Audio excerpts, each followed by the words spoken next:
Move carefully or you'll spill it. Do you have the money to cover the damage? The shareholder's words cut through the gala's background noise, razor-sharp and icy, as Olivia placed a wineglass on the table. Around her, cruel laughter bubbled up, the kind that burns because it assumes you're insignificant. She was a single mother whose simple black uniform hung loosely on her petite frame, her face free of cosmetics, her chestnut hair secured in an unpretentious ponytail. The seven-star New York hotel sparkled around her. Crystal chandeliers casting brilliant light, polished marble floors reflecting every surface, each element proclaiming wealth. The table displayed a multi-billion-dollar merger agreement, while the room buzzed with billionaires, attorneys, and stockholders, all radiating the confidence that accompanies power. Olivia was merely the server, present to fill glasses and fade into the background. Yet when her gaze fell upon the contract, she went rigid. Moving closer, her voice dropped to barely a whisper. "You mustn't sign that document." In that instant, Richard Hargrove, the billionaire host, took an action that left the entire room speechless. Olivia appeared out of place in that environment. Her beauty was understated and natural, gentle brown eyes that didn't seek attention, movements that were cautious yet confident. Raised among the nation's most affluent families, she'd learned to conduct herself with discipline and composure, but no one would suspect it. No designer garments, no flashy accessories, just a plain uniform and a serving tray. People observed her and perceived someone impoverished, someone who didn't belong. They criticized her for it, their remarks cutting and thoughtless, as if swatting away an insect. But Olivia was never truly invisible. When they crossed the line, she would respond, not with confrontation, but with a single phrase, spoken calmly and deliberately, that would silence them completely. The gala was an ocean of egos, each person attempting to outshine the others. The shareholder who had snapped at her, a man with slicked-back hair and a Rolex worth years of her daughter's childcare, reclined in his chair with a smirk. "Watch yourself, darling," he announced loudly enough for the table to hear. "Break a glass, and you'll be scrubbing dishes for 10 years. The woman beside him, her crimson dress screaming affluence, her lips forming a fake smile, chimed in. "How absurd! A server lingering around a billionaire's table." Another voice joined, a man with a pencil mustache and nasal tone. "She likely doesn't even comprehend what a merger involves." The table erupted in cruel, rehearsed laughter. Olivia continued pouring, her hands rock steady, her expression blank. She owed them no explanations. As Olivia moved to another table, a young woman in a shimmering golden gown leaned toward her companion, her voice deliberately carrying. "Notice her shoes," she said, her tone dripping with mock sympathy. "They're practically disintegrating. Did she borrow them from the kitchen staff?" Her companion, a man with a perfectly groomed beard and smug expression, chuckled. "Probably. I'd wager she's here to smuggle out leftovers for dinner." The words struck like a slap, yet Olivia didn't pause. She straightened a napkin on the table, her movements precise and almost ritualistic, as though anchoring herself against their cruelty. Several nearby guests turned to observe, their eyes gleaming with amusement, anticipating her breakdown. She disappointed them. She simply collected an empty glass and continued, her silence more powerful than their mockery. "Hey, if this resonates with you, those moments when you've been dismissed, made to feel insignificant, could you help me out? Grab your phone, tap that like button, drop a comment below, and subscribe to the channel. It's how we keep these stories alive, connecting with people who felt that same sting." All right, let's continue. The contract on the table commanded the evening's attention. Billions of dollars, entire corporations, all bound within pages of legal jargon. Richard Hargrove sat at the head, his silver beard neatly trimmed, his expression unreadable. He was the type of man who commanded attention without raising his voice. Around him, the room hummed with excitement. This merger represented their golden opportunity, a deal that would inscribe their names in wealth's history. Olivia was simply meant to keep wine flowing while staying invisible. But as she refilled a glass, her eyes darted to the contract. Her breathing stopped. She spotted it, a reverse takeover clause hidden deep within the legal language. Her deceased father, Professor Daniel Carter, had taught her about it years ago. "It's a snare," he'd warned, his voice grave as he sat at his cluttered desk with young Olivia. "It appears harmless, but will destroy a company within weeks." Her father had been an economics legend, the kind of man banks desperately sought for counsel. He'd died when Olivia was 16, leaving her and her mother with only his books and handwritten notes. She'd absorbed them all, every page, until the words became part of her. That's how she recognized that Claus would strip Hargrove's empire bare within 30 days. She didn't hesitate. Moving forward, tray still in hand, she whispered to Hargrove, "You cannot sign that." The room burst into laughter, as if she'd deliberately tripped and spilled wine. The attorney, a man with sharp spectacles and an even sharper tongue, leaned forward. "Who do you believe you are, daring to interrupt a billionaire?" His voice dripped contempt as the laughter intensified. A woman wearing diamond earrings the size of quarters turned to her companion, her voice loud enough to carry. "She must think she's in some fairy tale playing the hero," she said, her laugh high and brittle. "What's next? She'll instruct us on stock market management." The man beside her, his cufflinks catching the chandelier light, shook his head. "Pathetic. She's simply seeking attention." Olivia's jaw tensed momentarily, but she continued moving, setting down another glass. The weight of their words pressed against her, yet she didn't bend. She caught Hargrove's eye briefly. He hadn't laughed. He was studying her, his fingers tapping lightly on the table as if waiting for something. The businessman with the gold necklace snorted. "This is adult business. Go perform your serving duties." The woman in the red dress laughed so loudly it echoed off the walls. "She probably watches too many movies." The whispers grew, transforming Olivia into their joke. Someone signaled the manager, a thin man with a nervous smile, to remove her.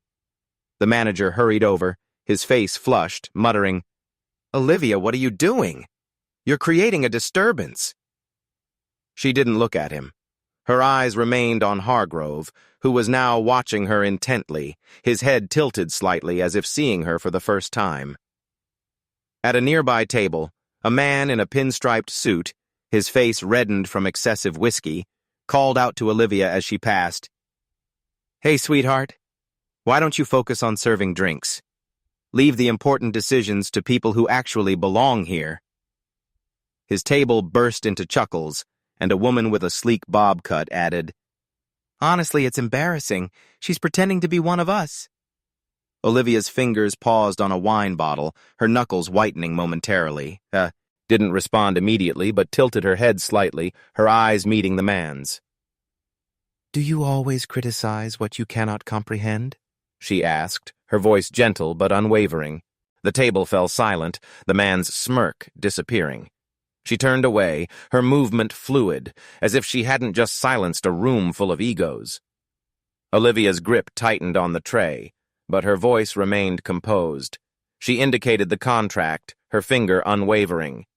"Transfer of all parent company assets within 30 days. The laughter ceased. A shareholder with a thin mustache frantically flipped through the pages, his finger trembling as he read. His face turned ashen. "Impossible," he whispered. Another man, older, with a gravelly voice, leaned over, squinting at the text. The room buzzed with murmurs, the atmosphere shifting. They weren't laughing anymore. The lawyer adjusted his glasses and scoffed. "Reading isn't the same as understanding. This represents a once-in-a-lifetime opportunity." His tone was like a teacher reprimanding a student who'd spoken out of turn. As the murmurs intensified, a woman in a silver gown, her voice syrupy with false kindness, leaned toward Olivia. "Honey, you're in over your head. Why don't you let the experts handle this? She smiled, but her eyes were frigid, as if daring Olivia to step out of line again. Olivia didn't flinch. She set down her tray, her movement slow and deliberate, and looked at the woman. If you're such an expert, why didn't you notice it? The question hung in the air, sharp and quiet, like a blade slicing through silk. The woman's smile froze, and the room's energy shifted again, unease spreading as people exchanged glances. The opposing CEO, a man with a square jaw and eyes that barely blinked, jumped in. Don't listen to some waitress fabricating stories. He smirked, leaning back. If she's so intelligent, why isn't she on Wall Street instead of cleaning tables here? The room laughed again, louder, as if they'd regained their confidence. Hargrove didn't laugh. He continued watching Olivia, his fingers resting on the contract. The manager grabbed her arm, not forcefully but enough to pull her back. "You're finished here," he hissed. Olivia didn't move. She held her ground, her eyes locked on the contract, then on Hargrove. In that moment, a passing server bumped into Olivia, causing a single glass on her tray to wobble. It didn't fall, but the clink was loud enough to draw attention. A man with a gaudy tie and even gaudier voice laughed. "See? Can't even manage a tray properly, yet she's trying to play corporate attorney." The room chuckled, but it was thinner now, less certain. Olivia steadied the glass with one hand, her face unreadable. She placed the tray on a side table and turned back to the contract, her voice cutting through the noise. "Page 47, line 12, read it." Her words were soft, but they landed like a gavel. The shareholder with the thin mustache scrambled to find the page, his hands fumbling. The room held its breath.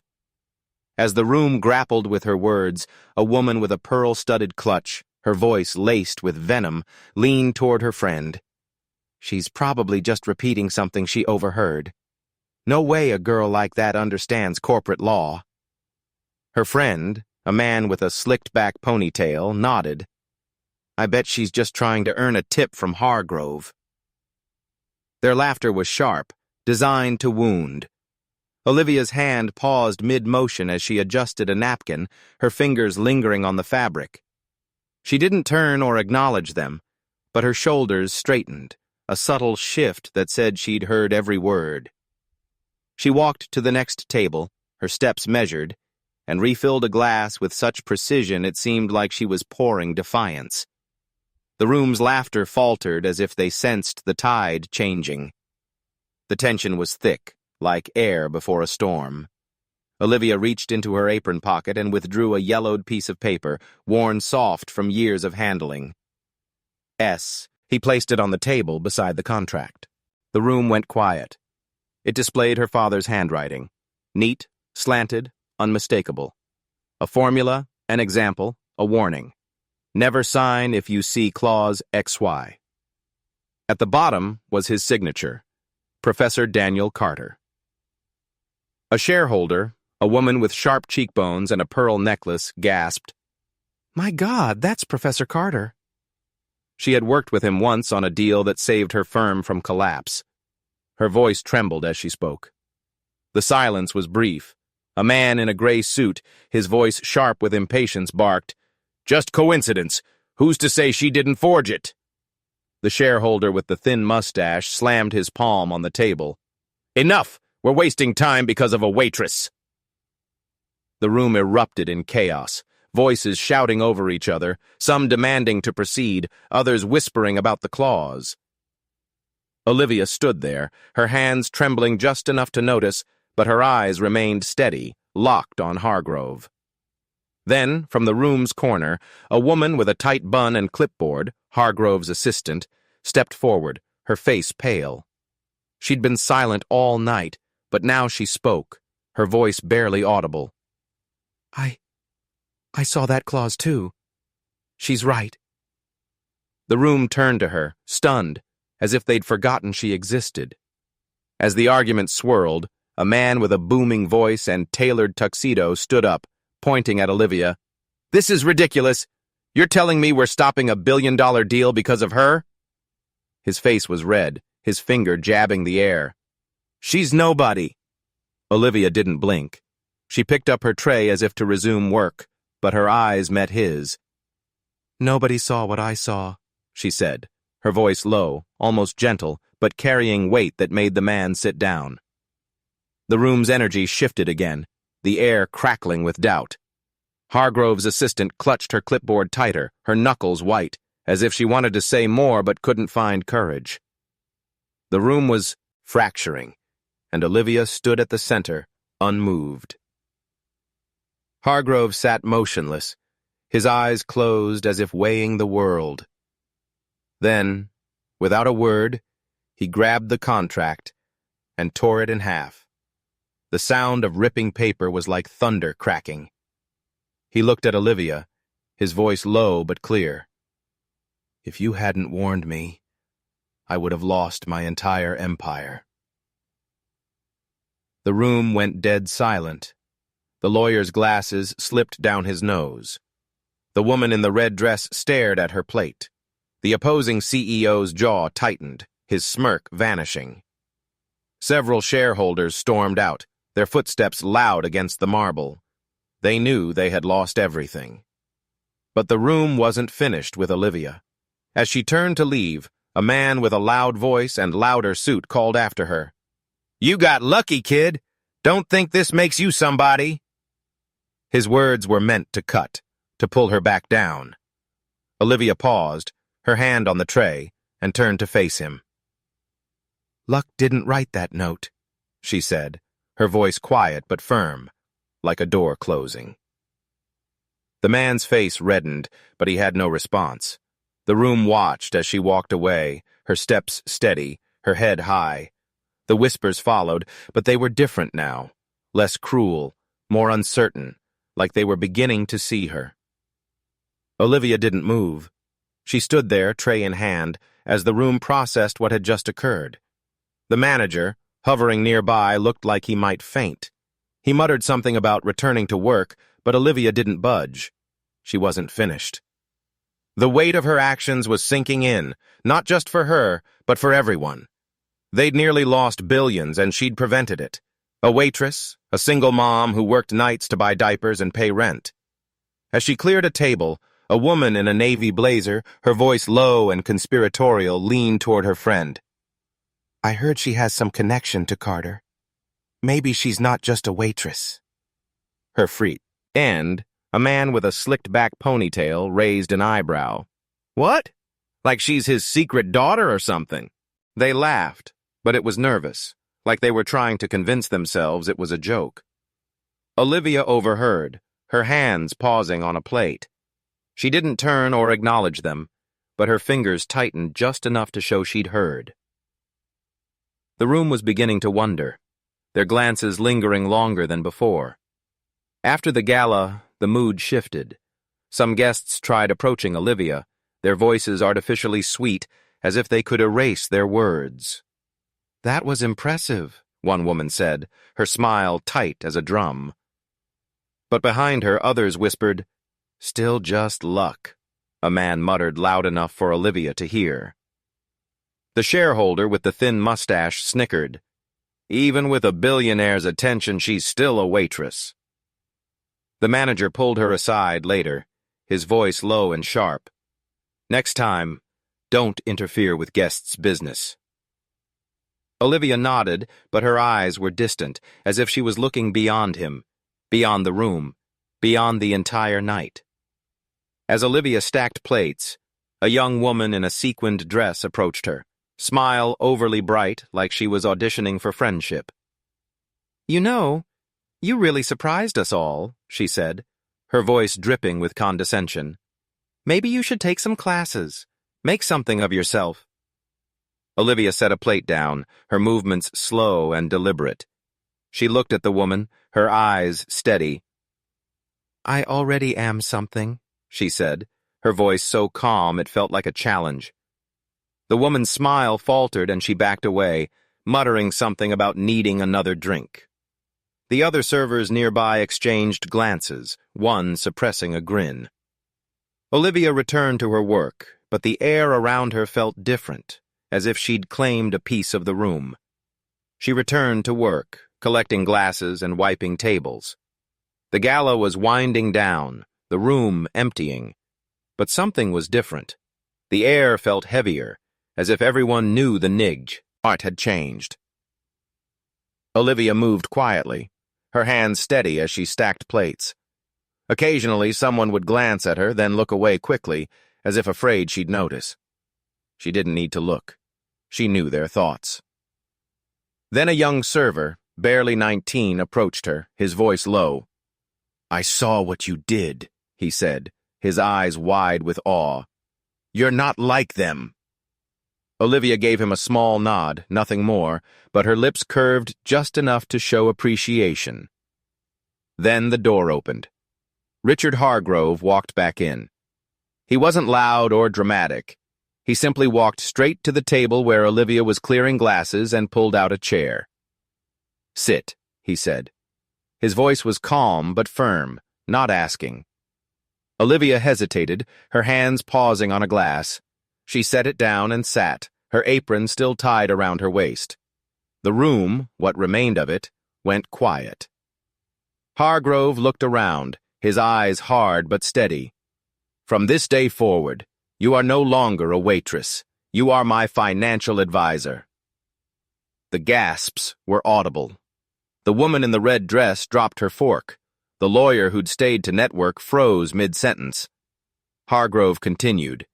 "In a world full of greed, only those who stand for truth are worth trusting."